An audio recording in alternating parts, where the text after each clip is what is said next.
Subscribe and download over 1 million code snippet including this tutorial from codegive.com, link in the description below. Sure, I'd be happy to provide you with a tutorial on using Python Selenium WebDriver with multithreading.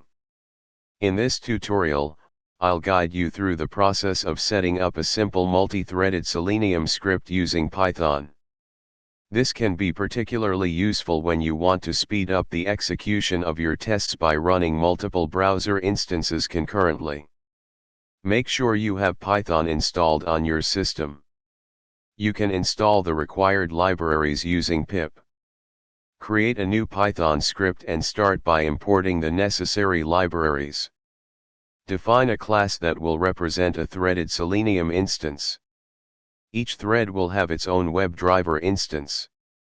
In your main script, create multiple instances of the seleniumthread class and start them. This script creates 3 threads, each opening a different URL simultaneously. Adjust the URLs and actions inside the perform_actions method according to your requirements. By using multithreading, you can run Selenium tests concurrently, which can significantly improve the execution speed, especially when dealing with multiple URLs or scenarios. Ensure your code handles synchronization issues properly, as multithreading introduces the potential for race conditions. ChatGPT.